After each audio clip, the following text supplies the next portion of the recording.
Here we have a word problem, and word problems can be frustrating sometimes. There's a lot to read, it can sound confusing, but there are some strategies that can make it easier. The first thing you really need to do is just try to read the word problem, and I would suggest even reading it out loud. A pet store has 4 tanks of fish. Each tank has the same number of fish. The store has 12 fish total. How many fish are in each tank? And when you read this problem for the first time, pay special attention to the end where they actually ask the question, because this is what you want to find out. This is what they want to know from you. How many fish are in each tank? So that's important. Next, look for keywords, especially in that question at the end.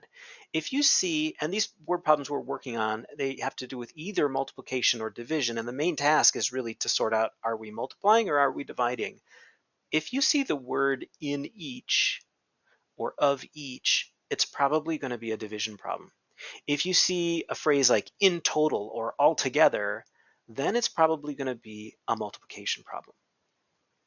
Okay, so those are a couple of strategies right off the bat. The second thing that I think is really important to get in the habit of doing is to draw a picture. You want to be able to visualize this stuff. It's going to make everything much clearer. So let's do that.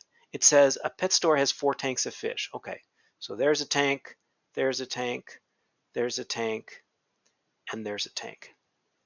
And it says each tank has the same number of fish. Well, that doesn't actually help me very much because I don't know how many put in each one. The store has 12 fish total. So if I have 12 fish up here, 1, 2, 3, 4, 5, 6, 7, 8, 9, 10, 11, 12, they're little fish. How many fish are in each tank? Oh, so what I'm really doing is I'm dividing these fish up and putting the same number into each tank. So once I've drawn this picture, it's pretty clear to me that this is about division, and it's pretty clear what I have to divide. The total is the big number, and we're dividing the total number of fish between 4 tanks. So it's 12 divided by 4, and that is going to be 3 fish in each tank. So maybe this one looked kind of easy to you and was pretty obvious, but this strategy of drawing a picture when a problem is tough, when a problem is confusing, this is going to help you for sure. Okay, let's try another one to practice. So this one says, Joe has put his coins in 5 stacks. Each stack has 20 coins. How many coins are there in total? So we want to pay particular attention to this last question. This is the crucial piece that we want to find out. How many coins are there in total?